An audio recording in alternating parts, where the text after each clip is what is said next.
Hey, Guthrie. Welcome to the intersection between humans and technology. My name is Guthrie. I'm here with Susan, Yeah, how are you? and we are live. We are live. Yeah. By the way, I'm doing quite well. This is our second uh, time on Restream. Yeah, our second time streaming our podcast. So Yep. I did mention it on LinkedIn. So I don't know if anyone will show up But that's fine. and text us, message us. So if you are on here live, please feel free to YouTube. say hi and YouTube also. And if you have any questions or anything, go ahead and type them in. All right, Guthrie, today we had talked about a particular topic, kinda, and then it kind of broadened a little. So you want to introduce it, or you want me to introduce it, or what do you want to do? You go right ahead. I mean, I have Okay, yeah, we basically have two topics that we're gonna kind of smush into one. So we're gonna I merge have them. one angle and you have the other angle. Yeah. Okay. So why don't we start with your angle, and then I can tell you why I was gonna Okay. merge it and what I thought the larger picture I thought it was part of. I'm tired of passwords. I'm tired of passwords. When Huge. I'm really tired is typing in codes that come in on text messages on my phone. I'm over it. So you mean you mean It's you're 2000. trying to log into a Money. particular app and you type in the password, but that's not enough anymore, So yes, right? one, I'm tired of passwords. Two, I'm also tired. So I love two-factor authentication. Two-factor authentication is really important in today's modern ecosystem. For those of you who do not know, two-factor means that you have how many factors? Two. Two. Yes. So So what does that mean? the first factor would be a password, right? So that's Okay. one factor, one way to secure your identity or to prove that you Yes. are who you say you are is knowing a password. Okay. The second way then is just another way to make sure if someone has stolen your information from a hack somewhere, then they have a combination of your email and your password. That they can to do this. Um, So yeah. Hold on a second, because you froze there. We're having a slight streaming problem. oh, So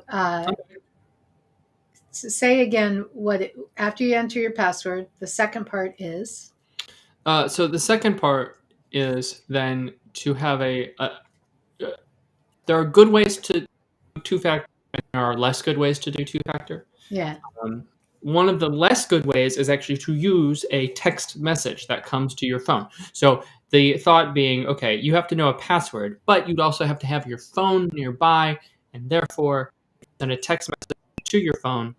That then is much more secure And then because they give you a code, and then you have to type in the code, and then you yes, get in. yes, and then would have to have access to your SMS messages, which is Although actually pretty simple, and that's the problem. I know that's the problem, because if someone steals your phone, then they have it all. That way of doing Yes. a two factor didn't never made sense to me, because if they steal your phone, No, no. they Hold on. what? Two factor is still way better than one factor. Okay, I agree with But that, but you can spoof SMS stuff. It's not the best. all There right, are better ways to do it with a phone using an authenticator app. yeah, Generates yeah, a random code based on yeah. certain. I don't know. All We'll right, but simple. what? But you think that's kind of like barely okay. But what's the part you don't like? Like any of it. But you have to trade off the security with convenience. Yes, It would be really simple if there were no passwords ever, right, but that wouldn't be very secure. right. Or I'll take that back. It would be if there was no need to authenticate Right. yourself. Like Right. using Wikipedia. You don't need to type in a code. You just go to the Right. website, Right. right? Right. And it works. But of course, that's not very secure. And Yeah. so, in order to have a higher level of security, we sort of need that. There are new ways of doing such things, of which I will be a guinea pig soon. Really? Yes, You're getting a chip implanted in your finger? getting a chip. No, I'm not getting a chip, but You're getting a basically getting a chip. what are you going to do? So there are new ways of doing this that are much more secure, and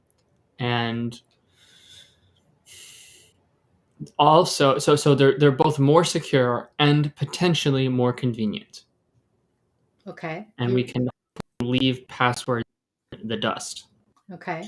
So, I'm one of these, and I am using. I'm getting. Um, I'm getting a. Did I freeze there? You have been freezing on and off, but you're with us now. Okay.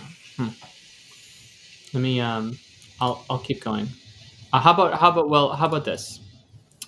You can, before I explain stuff. How about you talk about how this ties in with everything, and then I While will. you try and do some tech stuff. Yeah. Well, I'm just going to leave and come back. And You don't think that'll interrupt our entire broadcast? Well, I guess he's going to try it and I'll keep talking. Yeah. So, one of the things that I think that um, people don't realize, well, they probably realize it, but I just think they don't think about it enough, is that, I'm in charge of my app and I want to make sure that when you use my app, it's secure. And so I build in this two-factor identification verification, or I make you, click on all the pictures that have bridges in them. And I do all that. And then, I'm more sure that you are secure and I think you will like that. But what you may not realize is if I have to go through that, if I want to access your app 3 times in a day, I have to do that every time. Now that gets really tiring. And not only that, you're not the only app I have to do this with. I have to do this with all my other apps. So it means that we spend, I don't even know, how much time and how many steps, but it adds up to a lot. You're just doing this all day long with all these different apps. It's it's a pain. And I think sometimes that the people who put this together and design it and implement it, top of mind for them is not necessarily that this is combined with the other 10 or 12 apps you use. Or it's just like, well, that's just the way it is. But, Guthrie, it is an interesting point. I mean, how long have we had passwords? yeah. Okay. So hopefully, I mean, we'll see. We'll see if this helps. It also might just be the not the best network connection, and Yeah. that's fine. Okay. So so the thing is, what I am going to do is I'm trying a big test, and I purchased 2 YubiKeys. YubiKeys. What's a I'm YubiKey? not going to go. So a YubiKey, it is a small. Think of like a USB. Yeah, I've seen. drive. I had these once. I had one of these once at the university. I think gave me. Well, I'm not going to get into the technical details. Yeah. You can go look them up. There Yeah. are certain. We'll just keep it really, really broad.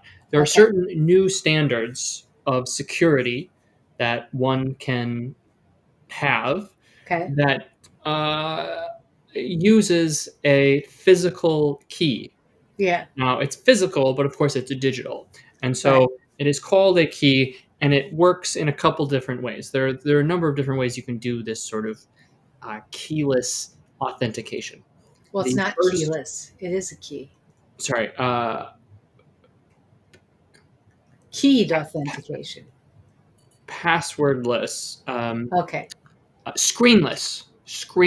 That's what I mean to say. Fine. Screenless. Okay. Okay. So it's a All right. very different type of interaction. right. So one of the ways is that it plugs in via USB. So you actually take this device and you plug it in. We keep it plugged in. You just keep it When plugged in. Yes, when it's hooked up, when you register your little device Yeah. to your account. So let's say you're trying to log into Outlook on the web. Yeah. Okay. Yeah. So you go to Outlook. Presumably, you type in your password, Yeah. though you may not need to, and you have your key plugged Yeah. in. Yeah.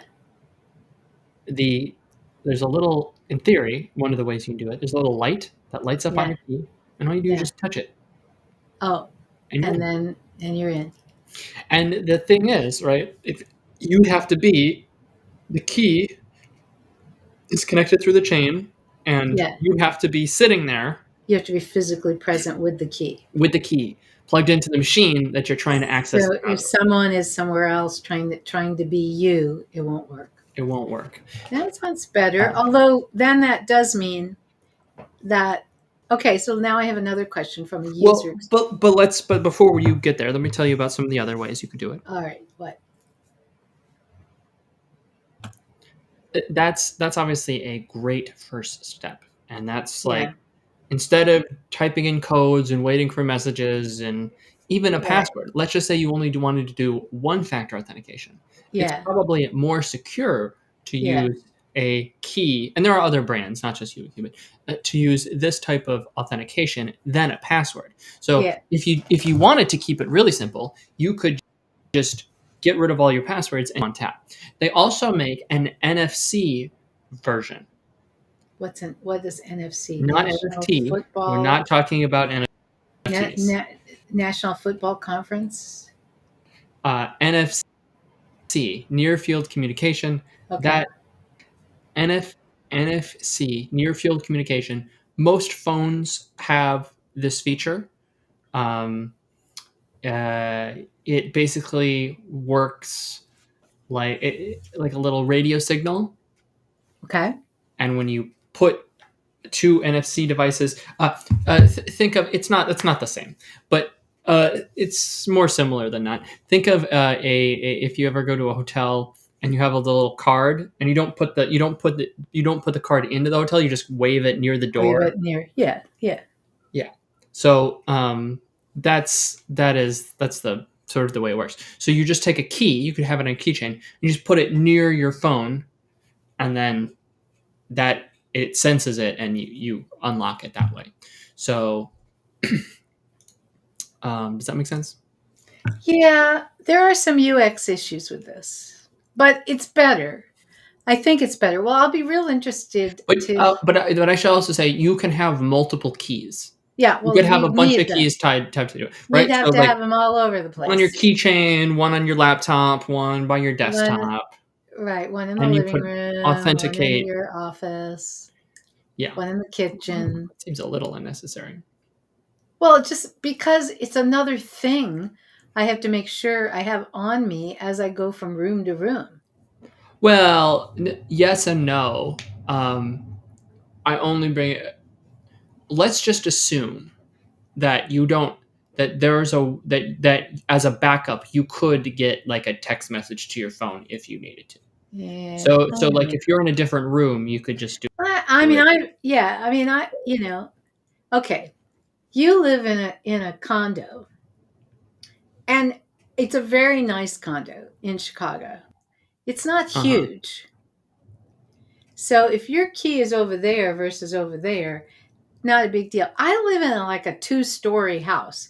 I'm going to be upstairs and I'm going to want to do something, and the key will not be with me. The key will be downstairs in my office.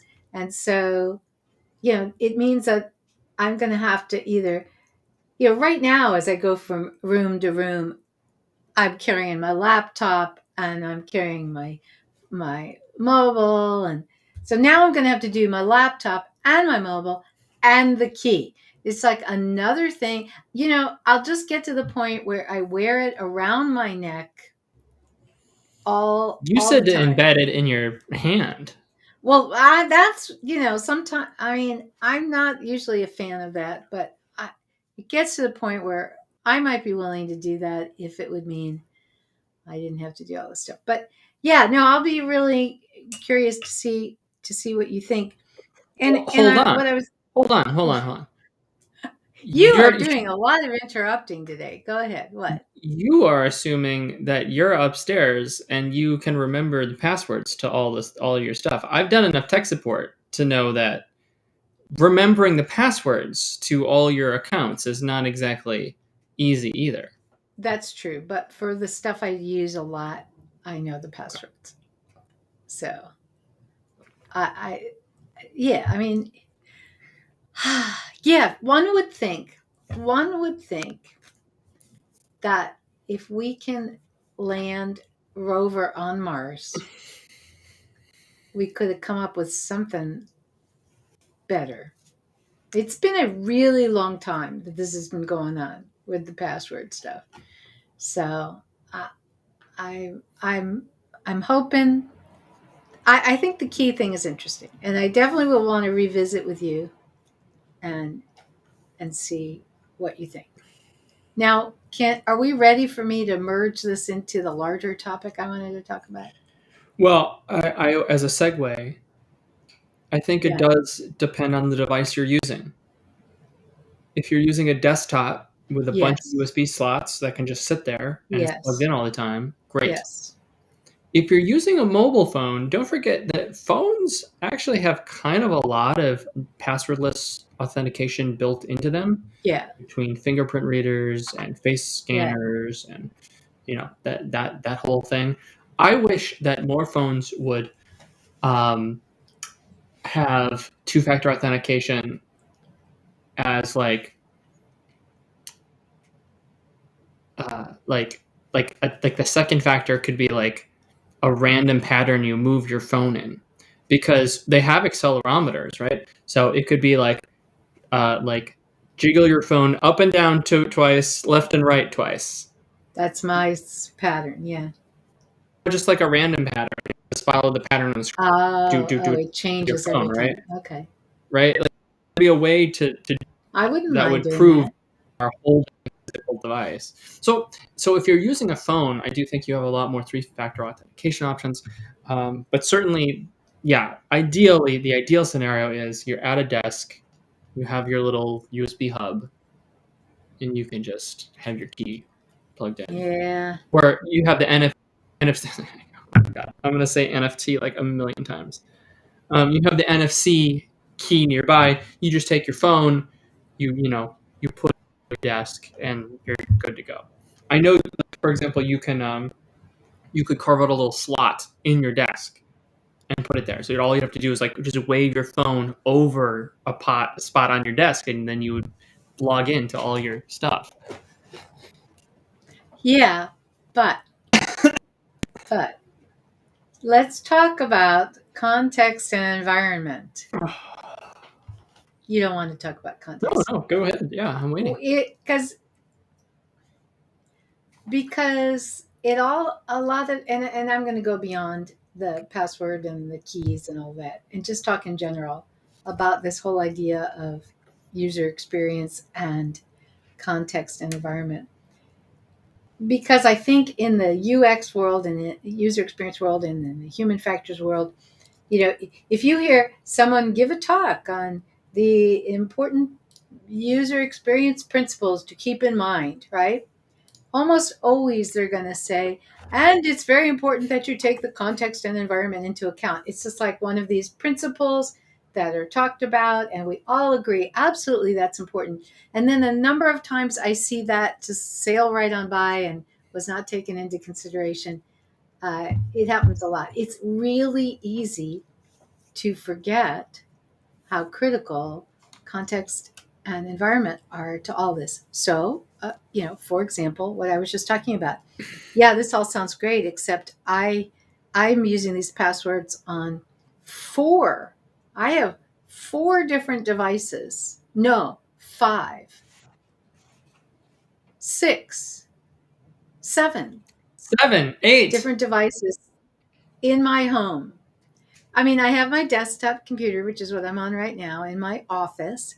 and then I have my laptop, and then I have Yeah. my phone, and Yeah. then I have a computer upstairs that's my music studio computer, but I still got to get on things on that. And then I have a laptop that kind of controls my sound system. That's in a different room. And then I have two TVs, each of which sometimes need passwords. So it's like I'm not in just one space, and I'm not just using one device. And so now maybe I'm an edge case, and that's unusual for people to have that many devices. Maybe that's true, but it still could happen. But let's even go beyond that. Can I tell you a story? Can I? Once upon a time, back in the day, okay? And I've had these stories so many times. When we could travel more and make site visits more, but even when we could, we didn't. It's People don't do it enough. I was working on, uh, like I said, there's so many examples, I don't even know which one to start with. I was working on a medical device, and this medical device um, uh, was one where you were going to be able to take a device and put it over a patient who had a device implanted in them. Let's say a defibrillator or something like that. Pacemaker. They had a device planted in them, and you had a wand that you could put over the device, and it would give you information on the device and information on the heart and so on. Um, and we were designing and piloting, new software and a new device and so on.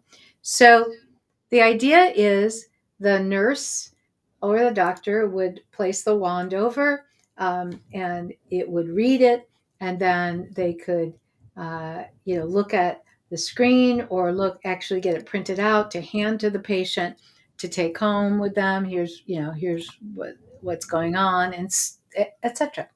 Sounds great. We were in the process of designing it and prototyping it. And I said, let's make a visit to the clinics where this is used. And a few people on the team said, well, we don't have to do that. We've done that before. We did that in the initial research. We know all about the clinic environment. And I said, yeah, but not with this particular device. Well, eventually, surprisingly, I won out, and we made some clinic visits. And you know what we found out in the clinic? The printer, of course, is not in the room. How many times have you seen a printer in an exam room at a clinic? Like, there's no printers in there. So every time you did this, the practitioner is going to have to, know which printer it got sent to. Is going to have to walk down the hall and going to have to it's like, I wonder how practical that is going to be. And that hadn't really come up, and how much are people going to use this? How much are they going to print it out and give it to the patient if they have to go walking down a long corridor every time? Is that really going to happen? What if there isn't any paper in the printer? It's just like on and on. So the context, the environment. In another medical example that we had, uh, the this was a software that was going to be used by the cardiologist during the surgery. During surgery, they're in surgery, and there's a screen and stuff comes up on the screen. Well, okay. Has anyone taken into account the fact that when you're in an operating room, the lighting is really different? The lighting is really bright right where the surgery is, but over there where the nurse is monitoring on the screen, the lighting is very dark and it's not as bright. So has that been taken into account? All right. Now, so maybe you're saying, Guthrie, well, okay, this is medical, this is special, but it's not. I've seen this over and over. I've seen situations where something is designed and it appears on a board way up there, but but the board is really, really high. That means that everybody's going to have neck strain, or situations where in order to use it, you have to hold your phone up like this. Well, how long do you do that before your arm gets tired? Or situations where I had another, where I love the situations where, well, just call if this happens, but you're in an airport and it's really noisy and there's background announcements. And so every time you're trying to listen or talk, it, it's not able to understand your speech because of all the background noise. It just goes on and on and on. And I always think, well, here's an example of someone sitting in their cubicle at headquarters or in their home office, designing this and not paying enough attention to what's going to be the true environment when this happens. This reminds me of we know someone who is a consultant, and what he does is he specializes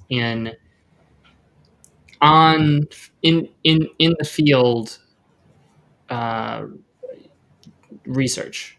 I love it when you do this because now and don't name names because No, we're I trying. wouldn't. But I'm sitting here going, wait a minute, I wonder which person is. Okay, keep going, keep going. I'll see if I can So figure out who this he is. told a story where he was working with an airline baggage control, like on the tarmac with the guys moving the luggage, and like really like this is what their day.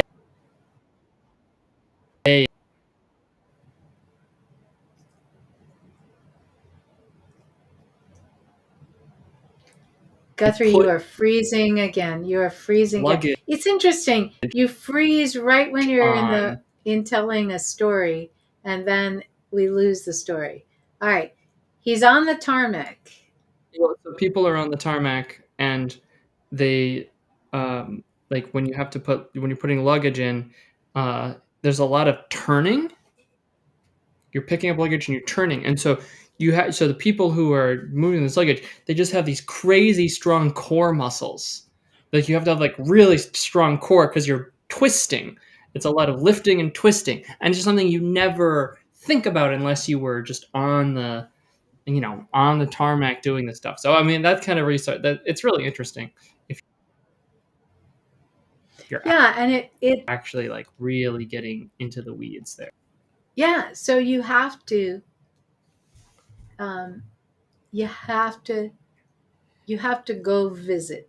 You have to visit the places where this thing is going to be used, and just watch. And then you'd say, well, we interview the no, that's not enough because even if you interview people, if you're not watching them out when it happens, they may forget to tell you something. They may not realize something about what they're doing is important. It's just so easy to overlook the context and the environment and the situation unless you go and watch. And we talked a couple weeks ago, Guthrie, we did a podcast on how the pandemic has influenced UX work. And we said you're not going out as much. But so it's worse now than usual. But I will tell you that pre-pandemic, when everyone was traveling, it still was bad. I don't want, let's not just say, oh, as soon as we can all travel a lot, we'll be better about this. No, we're never very good about this. So, and I don't know how to make this a higher priority. Um, I'm not sure how to make it a higher priority. How do you do that? How do you get people to make these site visits, to go out in the field, It's just a matter not of just wanting do to spend a interviews? bunch of money doing UX research, and that's always an uphill climb. But that's Right. so. But yeah, that's it's. I think it's just that simple. Yeah. It's like, are you are like it's the same argument for planning on doing any other kind of user testing, user research, or anything. Yeah. And there's Are usually you willing to budget for spend it. the money? So that's what happens. So one thing I would recommend then is when you're putting together your plans for your UX work for a particular project, just from the very beginning, build in the site visit. Just build it in. Just assume you're making at least one round of site visits, even before, especially before you start design or redesign, I would say. Now, why are you laughing? Just good luck budgeting time and hotel and travel and being out of the office for a week, and I guess Do so. it. Just do it. If you may not be a whole week, may not involve hotel. There might be someplace you can go on a day trip. Might be. Might be. Yeah, but okay. Think about. Yeah, no, I'm not going to buy it. I don't buy it. I Okay. think it's just. Okay. I do agree. It's priority, but you know what? Back again. Go back to the days when we traveled, and you used to have jobs that had a lot of travel in it, right? Can you tell me that? Oh yes, the companies I worked for, Has been known to all the happen. travel was really necessary. There was nobody ever did any travel that at the end Oh, of it hold on. anyone I'm would just say, well, we probably didn't need to a do lot of that trip. companies do not make UX spend their highest priority. So it's all about budget and allocation and money. And a lot of UX departments are operating on modest budgets for what they have. And they have to get all their budgets approved. Or they Well, don't even have a I budget know. and they're a small slice of like a engineering budget or something. So Well, I yes. agree with you, but What is the use of developing new technologies if when you put them out there, they're going to fail? You just that's a waste of money. Oh, let's not spend $1,000 and go ahead and implement the $1 million thing, and then it has problems because we weren't willing to spend $1,000 on a site visit. Yeah. Well, I know that's the way people think, but I just think it's really critical. If for nothing else, peace of mind to know that you're not going to be surprised. Because you do all this work and then you find out something about the field and you go, uh oh, that's not going to be good. And then you have to redesign it. What if you knew ahead of time? Wow, then you wouldn't have gone through all this work. You would have been able to design it I think more accurately the first sometimes time. people are also scared of what they'll find. Denial, where everyone's in denial. If we go out there, we'll find out that not only is there something about the environment we have to think about, we'll find out that nobody wants this product. We just came out with a much better way for everyone to do this task. And then you go out there and everyone's like, yeah, We we don't just want want it. to do it the old way. Can we just enter things? We don't want an automated process. We just want to enter it manually. Now all right. So that could be a topic for another podcast, or maybe we can tackle it here. Why don't people want to change? It's like, what? Why? From a psychology and behavioral economics viewpoint, Guthrie, why is it that people just, well, actually, it's tied together with not only denial, but yeah, change. Why is it that people get so stuck? About anything? Yeah, I have a particular cognitive bias in mind that explains some of this. Well, you go right ahead. Well, I'm thinking about the sunk cost fallacy. Sure. Do you want to explain the sunk cost fallacy? Uh, if you don't, okay. For those of you who don't know what sunk cost is, Or what the sunk cost fallacy is. yeah. You can remind them. Do you want me to It's do it? I can try to resources, do it. time, money, whatever on a project, whatever it is, um, it's really hard to let that loss go because you feel like you've put in a lot into it and you don't get a lot at the end of it, and it feels So, like you've wasted, which you have, but it's not a cost that you can recoup, right? It is or something. you can at least stop waste. So you don't stop. You instead of it's like, oh, this isn't working. We should stop. It's like, well, no, but we've already spent so much money. Let's just keep going and see if we can make it work. So then you just like keep spending more money, even though you know this is the wrong way to go. But you just can't get yourself to stop because you've invested so much so far. I mean, and this applies to all kinds of things like software development projects, bad relationships, right? I mean, it's just Yeah. like, well, I've been with this person for 3 years. I don't want, did I just waste 3 years of my life? Yes. So stop wasting, don't waste the next 3 years. So you just stay with the person because, well, we've already been together all this time. It's like, yeah, sunk cost fallacy. People just unwilling to change course because they've already invested so much. And I, that happens so much with technology projects, doesn't it? I mean, I've seen it so many times. Yeah. Yeah. And Absolutely. then, of course, they eventually do end up abandoning it, and they lost much more, much more than they did before. I remember one time, a long, long time ago, I was working with a client who was having financial problems.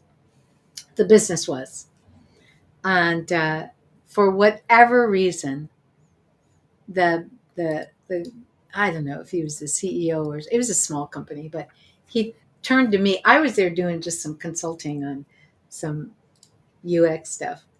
I was, just a consultant. But one day in some meeting, he turned to me and he said, "What should we do?" And I'm like, "Okay, I am not an expert in this industry and I'm not a business expert, but he turned to me and asked me, and I actually thought I'm good. My honest opinion, uh, get out of denial, accept what's going on, take action now. It will only get worse if you wait." Which was actually maybe not a good thing to do because shortly after that, they shut down the company and I lost the consulting project. And it's possibly because I had encouraged him to do it. But he asked, and that was the right because if the company is failing, why lose another couple of $100,000 going on for a few more days? But anyway, all right, Guthrie. Any other topics you want to do? And do you want to talk about any of our new and upcoming stuff that we've been doing and announcing and is available for people? Okay, you go right ahead. Okay. So just I guess a reminder to people, well, obviously we're doing these and we do these every Wednesday at noon Central Time, Central CST, which is US Central Time. If you want to join us, and these are, um, it's a LinkedIn Live as well as being streamed live on YouTube. We have two immersive courses coming up, one in April and one in July. If you're interested in that, you can find out information about that. We've been posting on LinkedIn, and also you can go to our website, www.theteamw.com, and learn more about that. I just posted recently, Guthrie, that we reminding people that may not know that we have a lot of courses that we teach, and we offer licenses. If you want to teach those courses in-house, you can contact us and info@theteamw.com if you're interested in licensing any of our courses. And then I also always want to mention, because I don't think we mentioned enough, that we have a lot of online video courses that you can access. And Live courses. pardon? Live courses. We have live courses. We have, and some of those online video courses are free, right? Mhm. So always something to keep in mind for people who are looking for interesting free stuff. Correct? Correct. All right. Anything else? Yeah, I just hoping to fill some more seats. Oh April yeah, and the workshops. Yeah, through the April workshops, we have seats open, and we have. I hate this phrase, but I'm going to use it anyway. Early bird, early bird discounts. According to the research, Guthrie, we are not supposed to talk about early bird discounts. We are supposed to frame this as there is a penalty for registering late. yeah, maybe. I I think we just, talked about this that's last. what the research shows. I just can't. It's really hard for me to talk about giving people a penalty. I Probably externalities. I don't know. Anyway, there is an early bird discount if you register before March 15th for the April course, and I think June 15th for the July, June 1st for the July courses. All right, that's it for today. Oh, wait a minute. I want to say one more thing. If you guys out there watching and listening have ideas of topics you would like us to cover or guests you would like us to have on, please message us, email us, or send us a message. And we'd love to hear your ideas. All right. Thanks, Guthrie. Good luck with your passwords. Bye. Bye.